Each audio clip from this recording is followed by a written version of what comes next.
छत्तीसगढ़ को निवेश का नया केंद्र बनाने की कोशिश में साय सरकार अब हैदराबाद पहुंच रही है। 12 जून को होने वाली इन्वेस्टर्स कनेक्ट मीट में मुख्यमंत्री विष्णुदेव साय और उद्योग मंत्री लखनलाल देवांगन देश के बड़े उद्योग समूहों और कॉरपोरेट जगत के प्रतिनिधियों से सीधे संवाद करेंगे। सरकार का दावा है कि नई औद्योगिक नीति, संसाधनों की उपलब्धता और निवेशकों के लिए अनुकूल माहौल की वजह से प्रदेश को अब तक करीब 8 लाख करोड़ रुपए के निवेश प्रस्ताव मिल चुके हैं। सरकार को उम्मीद है कि हैदराबाद की ये बैठक निवेश के नए द्वार खोलेगी और प्रदेश में उद्योगों की नई तस्वीर बनेगी। देखिए, 8 लाख हजार करोड़ का निवेश का प्रस्ताव मिला है, जिसमें एआई डाटा सेंटर लगभग 10,000-11,000 करोड़ का है। सेमी कंडक्टर भी 10-11,000 करोड़ का है। बॉम्बे हॉस्पिटल भी उसी तरह से बड़ा प्रोजेक्ट है और भी कई तरह के बड़े उद्योग छत्तीसगढ़ में काम प्रारंभ हो गए हैं, क्योंकि बड़ा उद्योग जो भी लगता है उसको 4 साल 5 साल स्ट्रक्चर खड़े करने में लगता है। उसके बाद में उत्पादन प्रारंभ होता है, तो इसमें थोड़ा समय लगता है, बाकी काम प्रारंभ हो चुके हैं। सरकार निवेश और रोजगार के सुनहरे भविष्य की तस्वीर पेश कर रही है, लेकिन कांग्रेस इस दावे पर सवाल उठा रही है। विपक्ष का आरोप है कि निवेश प्रस्तावों की लंबी सूची तो दिखाई जा रही है, लेकिन धरातल पर बड़े उद्योग और रोजगार के अवसर नजर नहीं आ रहे हैं। कांग्रेस का कहना है कि प्रदेश के कई उद्योग बिजली संकट और दूसरी समस्याओं से जूझ रहे हैं। ऐसे में नए निवेश की बात करना सिर्फ प्रचार का हिस्सा है। देखिए, भारतीय जनता पार्टी की सरकार बनने के बाद छत्तीसगढ़ का औद्योगिक माहौल बेहद ही दूषित हो चुका है। उद्योग धंधे बंदी के कगार में। आज भी प्रदेश में चलने वाले 60% उद्योग बिजली की कटौती के कारण, गैस की कमी के कारण, डीजल की कमी के कारण बंद है या बंद होने की कगार में है। तो आप किस बिना पे इन्वेस्टर मीट करने जा रहे हैं? 2.5 साल में तो एक धेले का भी आप इन्वेस्ट छत्तीसगढ़ में नहीं ला पाए। एक कंपनी बताएं जो छत्तीसगढ़ में आई हो, प्राइवेट कंपनी। उल्टे जो कंपनियां यहाँ पे चल रही है, हमारा लौह उद्योग जो छत्तीसगढ़ के उद्योग जगत की रीढ़ की हड्डी है, पिछले 3 महीने से गैस की कमी के कारण, एलपीजी की कमी के कारण बंद होने के कगार पे। सरकार की तरफ से एक भी प्रयास किया गया क्या? बिजली के दाम बढ़ा दिया गया, बिजली के दाम बढ़ा दिए, कोयला छत्तीसगढ़ के उद्योगों को मिल नहीं रहा है और आप इन्वेस्टर मीट करने जा रहे हैं। क्या बताएंगे जाके वहाँ के उद्योगपतियों को? किस सुविधा और किस दम पे यहाँ पे आएंगे? आप तो सिर्फ और सिर्फ अडानी के लिए पूरे छत्तीसगढ़ को कुर्बान कर दिए। कांग्रेस के हमलों का जवाब देते हुए बीजेपी ने भी मोर्चा संभाल लिया है। बीजेपी का कहना है कि कांग्रेस विकास की राजनीति नहीं बल्कि भ्रम की राजनीति कर रही है।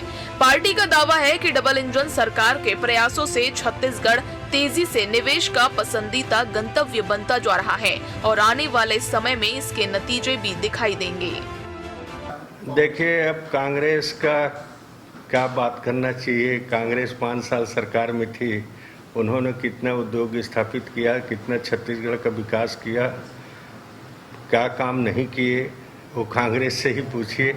और अभी भारतीय जनता पार्टी की सरकार बहुत ही अच्छा काम कर रहे हैं, तो उनको कुछ दिखाई नहीं पड़ रहा है। उनके कार्यकाल में विकास छत्तीसगढ़ का ठप हो गया था। हर क्षेत्रों में घोटाला का काम कांग्रेस की सरकार में हुआ और आज माननीय मुख्यमंत्री जी ईमानदारी के साथ में छत्तीसगढ़ की सेवा विकास कर रहे हैं, तो उनको नजर नहीं आ रहा है। फिलहाल हैदराबाद की इन्वेस्टर्स कनेक्ट मीट को लेकर उम्मीदें भी हैं और सवाल भी। सरकार इसे छत्तीसगढ़ के औद्योगिक भविष्य की नई शुरुआत बता रही है, जबकि विपक्ष इसे सिर्फ निवेश प्रस्तावों का आंकड़ा बता रहा है। अब देखना होगा कि हैदराबाद से लौटने वाले निवेश प्रस्ताव जमीन पर उतरते हैं या फिर सियासत में ही उलझ कर रह जाते हैं, क्योंकि असली कसौटी MOU नहीं बल्कि उद्योग, निवेश और रोजगार होंगे। Bureau report, TV 24।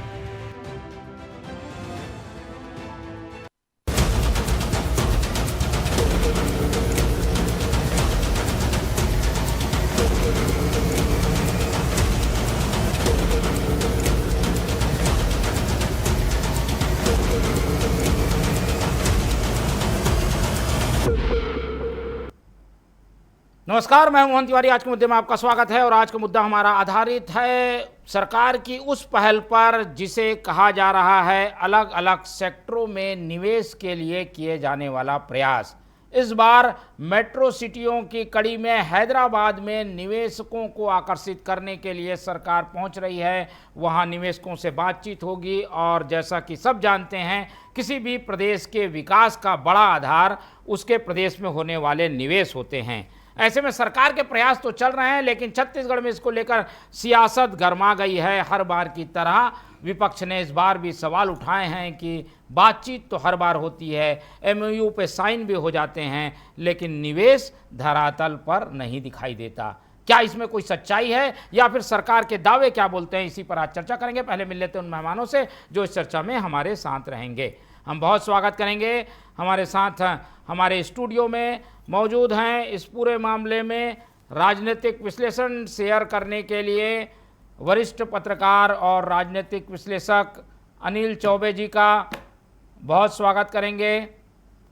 इसके साथ ही हमारे स्टूडियो में मौजूद हैं कांग्रेस का पक्ष रखने के लिए कन्हैयालाल अग्रवाल जी, बहुत स्वागत करेंगे आपका। और बीजेपी का पक्ष रखने के लिए हमारे साथ मौजूद हैं दीपक उज्ज्वल जी, बहुत स्वागत करेंगे आपका। तो तीनों ही मेहमान हमारे साथ मौजूद हैं और जैसा कि हमने बताया कि निवेश को लेकर क्या संभावनाएं हैं, उन्हें सरकार टटोल रही है, और जब सरकार टटोल रही है तो विपक्ष भी अपने नज़रिए से इस पहल को देख रहा है और इसीलिए सवाल उठ रहे हैं। इस पूरी चर्चा को शुरू करते हैं। तीनों मेहमान हमारे साथ बने हुए हैं।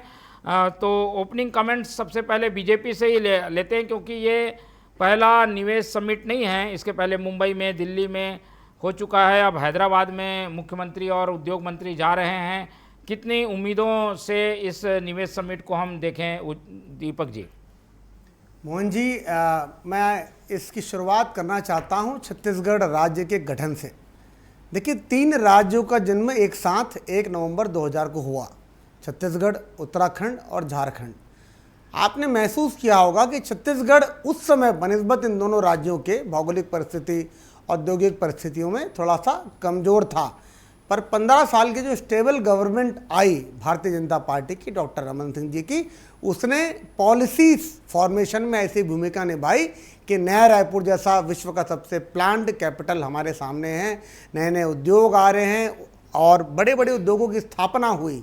एक बात होती थी कि अमीर धरती के गरीब लोग, पर अब ऐसा नहीं हो गया है। अब अमीर धरती के अमीर लोग हैं छत्तीसगढ़ के लोग, और इसका देखिए स्टेबल गवर्नमेंट का बहुत ज़्यादा असर दिखा आपको। मैं बताता हूँ आपको कि कांग्रेस पार्टी का जो 5 साल का कार्यकाल रहा, इसमें उन्होंने उद्योगों की परिभाषा को गलत समझ लिया। कांग्रेस को लगा कि अवैध शराब बनाना ये उद्योग होता है। ट्रांसफ़र को उन्होंने उद्योग का दर्जा दे दिया। ट्रांसफ़र जो पॉलिसी लाते थे इन लोग, सबकी पॉलिसी में लेन देन का जो मामला चलता था, कोयला दलाली को उन्होंने उद्योग समझ लिया, डीएमएफ को उद्योग समझ लिया और नौकरी बेचने को उद्योग समझ लिया। इस तरह से 5 साल वो जो औद्योगिकीकरण होता है उस पर फुल स्टॉप लगा और एक नए तरह के उद्योगों का जन्म हुआ है। फिर से इस बार भारतीय जनता पार्टी की सरकार पे भरोसा किया छत्तीसगढ़ की जनता ने, और फिर से वही औद्योगिकीकरण जो औद्योगिकीकरण होता है उसकी शुरुआत हुई है। अभी आप सुन रहे थे माननीय उद्योग मंत्री जी को, माननीय मुख्यमंत्री जी को 8,00,000 करोड़ का प्रस्ताव मिला है राज्य शासन को। और कई उद्योग, देखिए 4 से 5 साल जब इतने बड़े उद्योग लगते हैं, देखिए नकली शराब बनाना बड़ा आसान होता है। आपने बनाई, दुकान में रख दिया, सरकारी दुकान में किराया सरकार पे कर रही है, मैन पावर का पैसा सरकार पे कर रही है, बिजली बिल भी सरकार भर रही है, सब कुछ। आपको सिर्फ नकली शराब रखनी है और वहाँ बिक जाती है। ऐसा नहीं होता औद्योगिकरण। स्ट्रक्चर बनता है, भवन बनते हैं, पॉलिसी आती है, बहुत सारी सब्सिडीज होती है। जो नई औद्योगिक नीति है छत्तीसगढ़ सरकार की, उसने रेड कारपेट बिछाया है। छत्तीसगढ़ सरकार 2 जगह रेड कारपेट बिछा रही है। एक रेड कारपेट बस्तर में बिछा, रेड जो कॉरिडोर था वो खत्म हुआ, नक्सली पुनर्वास के थ्रू आए। एक अनप्रोडक्टिव एरिया जो था छत्तीसगढ़ राज्य का, वहां पर अब लघु वनोपज से, पर्यटन से, घरेलू कारोबार से वहां पर एक विकास की नींव तैयार होगी। दूसरे जो क्षेत्र हैं उसमें हम उद्योगों को आमंत्रित कर रहे हैं, रेड कारपेट बिछा रहे हैं। माननीय मुख्यमंत्री जी, माननीय उद्योग मंत्री जी पूरे देश का दौरा कर रहे हैं और उद्योगों को आमंत्रित कर रहे हैं, आइए छत्तीसगढ़ में निवेश कीजिए। अब कांग्रेस का तो ठीक है, वो परिणाम जल्दी चाहती है। कांग्रेस परिणाम पे बात कर रही है, परिणाम क्या आ रहा है, हाथ में क्या मिल रहा है, इस तरीके की बातें जो हो रही है उस पर आप देख ही रहे हैं। मोहन जी, परिणाम दिख रहे हैं आपको। आप जाके देखिए कैसे इंडस्ट्रियलाइजेशन हो रहा है। नया रायपुर में देखिए कितने सारे प्लांट आ रहे हैं, सेमीकंडक्टर, एआई, डेटा सेंटर जैसे नई तकनीकी। और छत्तीसगढ़ सरकार का जो फोकस भी है वो कोर सेक्टर पे नहीं है। कोर सेक्टर यानी स्टील, कोयला, लोहा, आयरन ओर, इन पे नहीं है। पर्यटन पे, न्यू टेक्नोलॉजी पे, AI, data centre, pharmaceutical, textile, इन पे फोकस किया जा रहा है और ऐसे उद्योगों को आमंत्रित किया जा रहा है जिसको कांग्रेस को समझ नहीं है। ठीक है, चलिए कांग्रेस के सवाल भी सुन लेते हैं। उज्जवल दीपक जी ने बड़ी बखूबी से समझाया कि सरकार की नीति और नीयत क्या है। कन्हैया जी मंद मंद मुस्कुरा रहे हैं। आपके समय भी कोशिशें हुई, हालांकि कोई बड़ा उद्योग उस समय नहीं आ पाया, लेकिन ये सरकार प्रयास कर रही है। मुंबई में भी समिट हुआ, दिल्ली में भी हुआ, अब हैदराबाद आ रहे हैं। इसी तरीके से सभी जगह जाएंगे जहां उद्योग जगत है, उनसे बातचीत हो रही है। तो प्रयास तो दिखाई दे रहा है। कांग्रेस को क्यों आशंका है या शंका है? देखिए मोहन जी, मैं तो सबसे पहले, चूंकि अभी हम बाहर चर्चा कर रहे थे कि ये विषय चर्चा का होना चाहिए, डिबेट का नहीं होना चाहिए। लेकिन चूंकि अब इस पर डिबेट ही हो रही है, ये औद्योगिक जो मीट होती है ये कोई पहली बार नहीं हो रही है। ये पूरे देश में अलग अलग राज्य के लोग भी करते हैं, देश की सरकार भी करती है, और इस प्रदेश की सरकार ने भी, जितनी सरकारें आई है हर सरकार ने किया है। और ये केवल देश के अंदर नहीं हुए हैं, विदेश में जाकर के भी किया है हमने। लेकिन जो है उद्योग नीति की जब बात हो रही है ना, मैं आपको याद दिलाऊंगा जब छत्तीसगढ़ राज्य बना उस दौरान जो उद्योग नीति थी सिंगल विंडो, उस सिंगल विंडो की उद्योग नीति को जब 2004 में भाजपा की सरकार ने बदला था ना, उसी उद्योग नीति को उड़ीसा में, जब उड़ीसा में पटनायक जी की सरकार बनी, उन्होंने उसको स्वीकार किया और बड़ी तेजी से वहां उद्योग पनपे थे। ये उद्योग नीति जो है, वो जो उद्योग नीति थी सिंगल विंडो की वजह से, जिस तरह से बाहर से जो तेजी से निवेश आ रहा था, उनको जो मौका मिल रहा था, तो वह वैसी उद्योग नीति की आवश्यकता थी। अब यदि सरकार उस भावना से, उस नियत से, उस नीति के साथ काम करेगी, देखिए मैं तो बोलता हूँ इच्छा शक्ति, नियत, नीति और जो है काम करने की धारणा आपकी अच्छी होगी तो निश्चित रूप से आप जिस लक्ष्य की ओर आगे जाना चाहते हैं वो आपको मिलेगा। लेकिन जो है केवल अपन ये आरोप लगा दें, प्रत्यारोप कर दें कि जो है कांग्रेस की सरकार में शराब उद्योग चला, ये जो है पर्यावरण के नाम पे नुकसान हुआ, या हम जो है क्या कह रहे थे अभी भाई जी, हमारे छोटे भाई हैं, डीएमएफ का घोटाला हुआ, हम लोग ट्रांसफर उद्योग चलाए। ट्रांसफर उद्योग का तो अभी कुछ दिन पहले के, साल 2 साल पहले की बात होगी, राजस्व विभाग के अफसरों ने कहा अपने मंत्री को कि मंत्री इतना इतना पैसा मांग रहा है ट्रांसफर करने का, और उस मंत्री के खिलाफ आज तक कुछ नहीं हो पाया। खुलेआम वो बात सामने आई है। तो ट्रांसफर उद्योग कौन चला रहा है ये भी मालूम है। शराब का उद्योग अभी निवेश की क्या, मेरी बात कर रहा हूं मैं, जो अब जिस चर्चा को आप कर रहे थे ना उसी पे कर रहा हूं। शराब की बात कर रहे थे, आज अभी आपके मैं देख रहा था किसी पोर्टल पे कि आज आबकारी वालों ने दनादन छापे इसलिए मारे हैं क्योंकि कल एक खबर छपी थी कि 1600 करोड़ रुपया प्रति वर्ष ओवर रेटिंग के नाम पर घोटाला हो रहा है। यदि 1600 करोड़ रुपए ओवर रेटिंग के नाम पर मात्र घोटाला हो रहा है तो प्लास्टिक बोतल और नई दुकानें अभी के जो प्रयास, 250 लाइसेंस देने, क्या बियर बार के 250 लाइसेंस वाला उद्योग चालू कर दिया हम लोगों ने, या शराब दुकान के नई दुकानें खोलने का उद्योग हम लोगों ने आज आरोप प्रत्यारोप का दौर ये नहीं है। हम ये चाह रहे थे, कह रहा हूं कि ये विषय आरोप प्रत्यारोप का नहीं था। नहीं, सरकार ने पहल की है, कांग्रेस को क्या आशंका है? इसलिए मैं कह रहा हूं, मैं तो इस बात को स्पष्ट रूप से मैंने शुरुआत किया था कि चर्चा जो है का विषय है, ये डिबेट का विषय नहीं है। और अच्छी नियत के साथ, अच्छी नीति के साथ सरकार कर रही है कि नहीं काम, को आमंत्रित करेंगे और लोग यदि आएंगे उनको आप अच्छा औद्योगिक वातावरण दे पाएंगे। छत्तीसगढ़ में प्रचुर संसाधन है, उन संसाधनों के उपयोग की आवश्यकता है, दुरुपयोग की आवश्यकता नहीं है। यदि आप किसी एक व्यक्ति विशेष के लिए आप जो है सब कुछ लुटा देने पे आतुर रहेंगे, तब आपकी नियत पे शंका होती है, वो मत होने पाए। यदि छत्तीसगढ़ के पावर प्लांट बिक करके किसी एक व्यक्ति के पास जा रहे हैं, छत्तीसगढ़ के सीमेंट प्लांट बिक करके किसी एक व्यक्ति के पास जा रहे हैं, तो जब एकाधिकार कहीं पर होता है तो जो है क्षेत्र में असंतुलन पैदा होता है। वो असंतुलन पैदा ना हो, क्षेत्र में बहुत आवश्यकता भी है और प्रचुर संसाधन भी है। स्वागत है सबका यहाँ। कांग्रेस के कुछ सवाल भी हैं, उसके जवाब लेंगे, लेकिन पहले एक टिप्पणी हम चौबे जी की भी ले लेते हैं। चौबे जी, कांग्रेस के भी अपने सवाल जायज हैं, डर है कि भैया ऐसा ना हो कि मोनोपोली हो जाए, एक ही उद्योग आ रहा है निवेशकों के नाम पर, बाकी लोग नहीं आ रहे हैं, 1-2 बड़े उद्योग ही आ रहे हैं। इस तरीके की स्थितियों से छत्तीसगढ़ कैसे निकले, इन सब चीज़ों को पार करके निवेश कैसे छत्तीसगढ़ में आए, आपका क्या मानना है? मोहन भाई, जब से प्रदेश तैयार हुआ है, बना है, 2000 से लेके सारी सरकारों ने एमओयू बहुत किए, और वस्तु स्थिति ये है कि एक भी उद्योग ऐसा माइलस्टोन नहीं कह सकती, ना भाजपा कह सकती, ना कांग्रेस, कि ये उनके द्वारा आया गया है। एक भी उद्योग नहीं है। छोटे मोटे लोहे के उद्योग आ गए, ये आ गए। अभी वो मंत्री जी बोल रहे थे कि 8 लाख में 10,000 करोड़ का कोई आ गया सेमीकंडक्टर वाला, तो ये कोई उद्योग नहीं है। उद्योग वो कहलाते हैं जिसमें प्रोडक्ट हो, जिसमें हजारों लोग काम करें, जो एक ये बताए कि ये छत्तीसगढ़ से बना हुआ सामान है जो पूरे देश में बिक रहा है, वो है उद्योग की परिभाषा। अब इस सब में सबसे बड़ा जो लफड़ा है ना, वो ये आता है कि सरकार के पास जमीन नहीं है। सरकार एमओयू तो 8 लाख का करके आ गई है, सभी भाई उद्योग तो जमीन पे लगेगा ना, जमीन यहाँ है नहीं सरकार के पास। वो जो जमीनें हैं वो अगर उद्योगपति से बोल देते हैं कि आप जाके खुद जमीन खरीद लो, जब वो जमीन खरीदने के लिए वहाँ जाता है तो 10-20 एकड़ के खरीदने में उसको नानी याद आ जाती है कि क्या स्थिति है। तो जब बगैर जमीन के, तो देखिए इनको सीख लेना चाहिए, ज़्यादा दूर नहीं जाना चाहिए। पड़ोस में उत्तर प्रदेश में उन्होंने क्लस्टर्स बनाए हैं। उन्होंने कहा डिफेंस का क्लस्टर है तो वो बनाया हुआ है उन्होंने, ठीक, और कई तरीके के उन्होंने क्लस्टर बनाए, वहां पर उद्योग आ भी रहे हैं।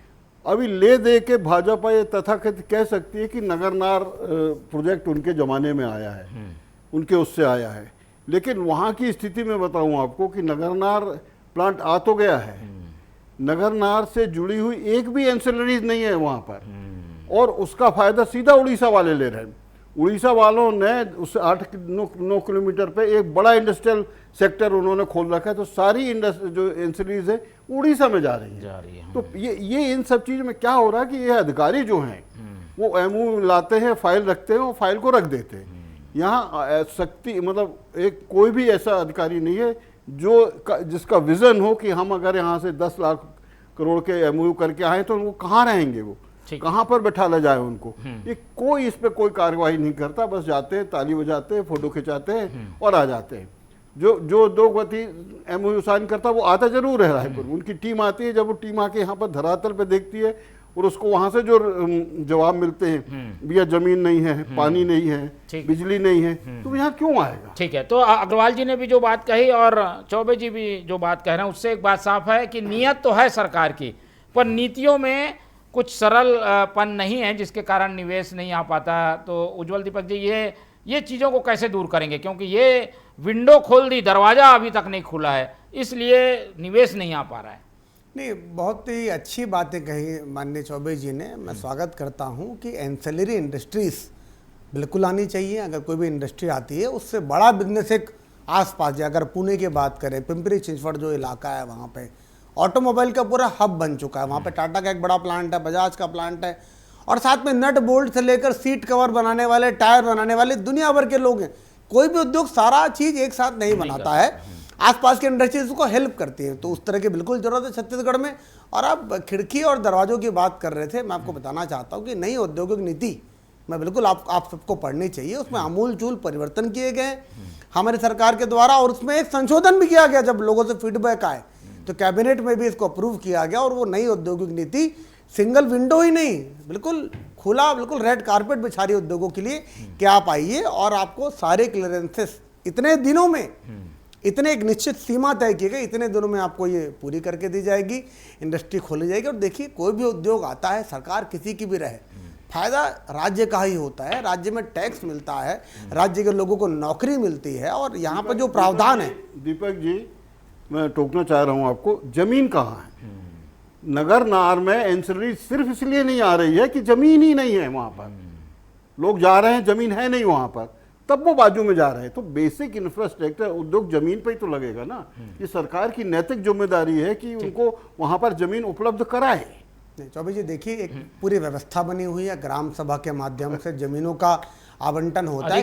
कई बार लोकल विरोध भी होता है। छत्तीसगढ़ का एक बड़ा भूभाग वन से घिरा हुआ है, फॉरेस्ट एरिया है, तो वो भौगोलिक समस्याएं तो हमेशा रहेंगी, सरकार किसी की भी रहे। और उसके बावजूद सरकार का पूरा प्रयास है कि ऐसी चीज़ें लाई जाएं जिसमें ज्यादा जमीनों की जरूरत नहीं पड़ती। जैसे सोलर इंडस्ट्री है, कई सोलर वाले छत्तीसगढ़ में आके लगाना चाहते हैं, पर उसमें हजारों एकड़ जमीन सरकार से मांगते हैं, पर उतनी जमीनें वन्य क्षेत्र में नहीं दी जा सकती, तो वो उद्योग यहाँ नहीं लग पा रहे। उसके अलावा सेमीकंडक्टर यूनिट जो होता है, एआई होता है, डेटा सेंटर होता है, उसमें कम जगह पे और मल्टी स्टोरी बिल्डिंग में काम हो जाता है। तो नया रायपुर में उनको जगह दी जा रही है, फार्मा प्लांट्स बन रहे हैं। अब देखिए 2-4 भी फार्मा पूरी मेडिसिटी बन रही है, बॉम्बे हॉस्पिटल की ब्रांच आ रही है, मेदांता की ब्रांच, कोकिलाबेन, बॉम्बे हॉस्पिटल, सबकी ब्रांचेस आ रही हैं। तो एक आपने जो क्लस्टर की बात की, नया रायपुर में एक मेडिकल क्लस्टर भी पूरा डेवलप किया जा रहा है, जहाँ मेडिकल कॉलेज भी होगा, फार्मा प्लांट्स भी होंगे, बड़े बड़े हॉस्पिटल्स भी होंगे। तो एक मेडिकल टूरिज्म का हब भी बनाने की कोशिश की जा रही है। बस्तर की बात करें, बस्तर पे बड़ा आरोप लगता है जल, जंगल और जमीन का। मैं बताना चाहता हूं आपको, केंद्र सरकार ने, माननीय प्रधानमंत्री जी ने आश्वासन दिया है, माननीय गृह मंत्री जी ने कहा, उधर माननीय मुख्यमंत्री जी ने भी कहा कि बस्तर में किसी भी प्रकार के बड़े बड़े उद्योगों की कोई वहां पर भी योजना नहीं है। वहां पे लघु वनोपज, लोकल प्रोड्यूस, होम स्टेस, पर्यटन, मोटल, टूरिज्म रिसोर्ट, इन चीजों से बस्तर को आगे बढ़ाया जाएगा। तो बिल्कुल क्लस्टर्स बनाए जा रहे हैं अलग। और कांग्रेस जो सवाल उठा रही है कि किसी को फायदा हो रहा है, फायदे के अनुसार नीतियां बन रही हैं, कोई बड़े उद्योग घराने को फायदा तो नहीं हो जाएगा इससे? देखिए, ये तो ऑक्सीमोरॉन हो गया, विरोधाभासी हो गया। अभी हम बात कर रहे हैं किसकी? इन्वेस्टर्स मीट की। क्या इन्वेस्टर मीट अलग अलग शहरों में कराने की जरूरत है? अगर सरकार का कोई एजेंडा होता तो हम नहीं कराते। हम हैदराबाद गए हैं नए लोगों से मिलने के लिए, नए उद्योगों को आमंत्रित करने के लिए। हम कोरिया गए थे, हम बॉम्बे गए थे, हम दिल्ली गए थे, बेंगलोर गए थे, अब हैदराबाद में हो रहा है। तो ये तो अपने आप में सेल्फ एक्सप्लेनेटरी है कि हम नए नए लोगों को आमंत्रित कर रहे हैं। तो ये तो सवाल ही नहीं उठता इस चीज का। और कांग्रेस क्या इसमें कोई पॉलिटिक्स खोजती है क्या? नहीं है जी, अब प्रयास हो रहे हैं, अब परिणाम आने के लिए कुछ तो इंतजार करना होगा। तुरंत आप लोग चाहते हैं कि चीजें दिखाई देने लगे। क्या है मोहन जी, अभी थोड़ी देर पहले हम लोग माननीय मंत्री जी को सुन रहे थे ना, लखन लाल जी को, कि कोई सरकार जब किसी एमओयू को करती है तो उसको धरातल में आने में 4-5 साल का समय लगता है। पर ये पुरानी सरकारों में यदि इन्होंने कुछ किया है तो उसको जरूर मानते हैं कि हमने कुछ किया है, उसको स्वीकार्यता है। दूसरी किसी सरकार ने नहीं किया, और अभी की सरकार ने क्या किया ये किसी को नहीं मालूम है। ये आने वाला है, ये आएगा, ये आएगा। चलिए, हम तो मानते हैं, मैंने तो कहा ना कि सबका स्वागत है। छत्तीसगढ़ के विकास में यदि कोई अपना योगदान देना चाहता है, छत्तीसगढ़ के लोगों को रोजगार देना चाहते हैं, तो तमाम लोगों का यहाँ स्वागत है। आप उनको अच्छी धारणा के साथ लाइए, उनको अच्छा वातावरण दीजिए। और जैसा आदरणीय अभी चौबे जी ने कहा, इस बात से मैं पूरी तरह सहमत हूं, क्योंकि औद्योगिक क्षेत्र के लोगों के साथ हम लोग लगातार बैठते हैं। वो जो ग्राम सभा की बात हो रही है, निजी उद्योगपतियों को कह दिया जाता है कि आपको 500 एकड़ जमीन की जरूरत है तो आप खुद इकट्ठा कीजिए 500 एकड़ जमीन। फिर वो जो 500 एकड़ जमीन वो लोग खरीदने निकलते हैं, वहां का वातावरण में जो है वो किसी से खरीदते हैं, किसी से अच्छा उसमें खरीदी होती है, किसी के साथ सरकार के साथ मिलकर खरीदी होती है। क्या चाहते हैं कांग्रेस, क्या चाहती है सरकार? जो है जिस तरह से जो CSIDC के माध्यम से जमीनें उपलब्ध कराने का काम छोटे छोटे उद्योगों के लिए होता है, वैसे ही यदि बड़े निवेश के प्रस्ताव आते हैं तो उनके लिए भी जो है वातावरण बनाने का, उनको स्थान वही तो बना रहे हैं। तो आप आरोप लगाते हैं, स्थान उपलब्ध कराने की बात आप थोड़ा सा आगे निकल जा रहे हैं ना। आपको याद मैंने है, कहा वातावरण भी बनाइए। दोहरा चरित्र है कांग्रेस पार्टी। कांग्रेस ने यदि वो जमीन जिसका उपयोग आप नहीं कर रहे थे, आप उस जमीन का उद्योग को सौंप दिए थे, लेकिन उद्योग नहीं लगवाना चाह रहे थे। वहां आपकी भावना केवल जमीन पे कब्जे की थी, उस जमीन को वापस ग्रामवासियों को लौटाया गया। यदि आप आदिवासियों को उनकी जमीन को लौटाना, जमीन आदिवासियों को लौटाना भी आपके पेट में दर्द होता है, तो इससे निश्चित है कि आप आदिवासियों का घोर विरोधी बन रहे हैं, क्योंकि वो प्लांट वहां लग नहीं रहा था। आज नगर नार के प्लांट के लिए भी भूपेश सरकार ने कहा था, आदरणीय भूपेश बघेल जी ने कहा था कि यदि आप नहीं चला सकते हैं तो छत्तीसगढ़ की सरकार को दे दीजिए, हम इस प्लांट को चलाएंगे। लेकिन उसको नहीं, क्योंकि आपके पास एकमात्र लक्ष्य था कि आप जो है अदानी जी को देना है, आपको अदानी जी के लिए देश चलाना है, अदानी जी के लिए हसदेव कटवाना है, अदानी जी के लिए प्लांट बिकवाने हैं। जितने पावर, मैंने जो कहा, किसी एक व्यक्ति को यदि पावर प्लांट बिकने लग जाए, किसी एक व्यक्ति को यदि सीमेंट के प्लांट बिकने लग जाए, किसी एक व्यक्ति को यदि जो है आयरन ओर की खदानें मिलने लगे, किसी एक व्यक्ति के लिए ही यदि कोयला जाने लगे, तो बाकी उद्योगों के निवेश को वहीं पर खतरा लगता है। बाकी उद्योग वहीं पर जो है अपने आप को भयभीत और संशयित होते हैं कि हमारा आगे जाकर के क्या होगा। ठीक है, तो क्या सेम लेवल फील्ड छत्तीसगढ़ में नहीं है? बाकी उद्योगों के लिए भी क्या रास्ते उतने ही आसान हैं क्या? चौबे जी, क्या लग रहा है आपको कि कुछ विशेष रियायत किसी और को, कुछ खास नियम किसी और के लिए? नहीं, नियम तो सब एक ही जैसे हैं। देखिए, अगर अदानी किसी का प्लांट खरीद रहा है तो वो NCLT से होता है, उसमें आप भी बिडिंग कर सकते हो, वो एक अलग मुद्दा है। मैं ये कहना चाह रहा हूं कि अगर आपने 10 लाख करोड़ के एमओयू किए हैं तो उनको जमीन कहाँ है? जमीन मुहैया कराना सरकार की नैतिक जिम्मेदारी है, उद्योगपति की नहीं है। जब आप जमीन दोगे तब वो आके बैठ के वहां पर अपना लगाएगा। वो जमीन खरीदने में उसको नानी याद आ जाती है, वो भाग जाता है। तो ये तो सिर्फ फाइलें ही बनी रहेंगी और इसके लिए कोई बहुत बड़ी वो उसकी जरूरत नहीं। इसमें जो अधिकारी हैं उनको सिलेक्ट करना चाहिए कि ये जगह है, ये इसके लिए हमने अगर टेक्सटाइल वाले से एमओयू किया है तो उसके लिए ये जगह सुनिश्चित है। उसमें जितने भी अलग अलग औद्योगिक पार्क जो बनाए गए हैं, इंडस्ट्रियल पार्क के रूप में विकसित हैं, वहाँ तो मिल सकती है बड़े उद्योगों के लिए, नहीं तो जो मिनी उद्योग हैं उनके लिए तो है संभावनाएं। सर वहाँ की स्थिति ये है, कोई 150 एकड़ का है, कोई 200 एकड़ का है। अब जो भी छोटी मोटी इंडस्ट्री तो आएगी नहीं, बड़ी इंडस्ट्री आएगी, टेक्सटाइल इंडस्ट्री आएगी, 400 एकड़ की जमीन चाहिए तो सरकार कराए ना मुहैया उसको। भाई सरकार कुछ तो करे। सरकार ऐसा थोड़ी कि आया ताली बजाई फोटो खिंचाई बोले अब तू जान तेरा काम जाने। नहीं, और इन्हीं सब संभावनाओं को टटोलने के लिए इस तरीके के इन्वेस्टर मीट कराए जा रहे हैं जिसमें सारे पहलुओं पर चर्चा होती है। हम उम्मीद करते हैं कि हैदराबाद में जो ये निवेशकों के लिए मीट आयोजित की गई है उससे कई नई संभावनाएं निकलेंगी। फिलहाल ये जब होगी इसके बाद जो चीज़ें सामने आएंगी उस पर और डिबेट करेंगे। फिलहाल समय इतना ही है, इसलिए चर्चा ही खत्म करते हैं। इस चर्चा में हमारे साथ उज्जवल दीपक जी जुड़े, उनका धन्यवाद। कन्हैया अग्रवाल जी ने समय दिया, उनका धन्यवाद। और अनिल चौबे जी हमारे साथ बने रहे, उनका बहुत बहुत धन्यवाद। तो तीनों मेहमानों को धन्यवाद कहते हुए आज की चर्चा यहीं खत्म करते हैं और आप लोग से रखते हैं उम्मीद कि आप लोग देखते रहेंगे T24। रखिए अपना बहुत ख्याल। नमस्कार।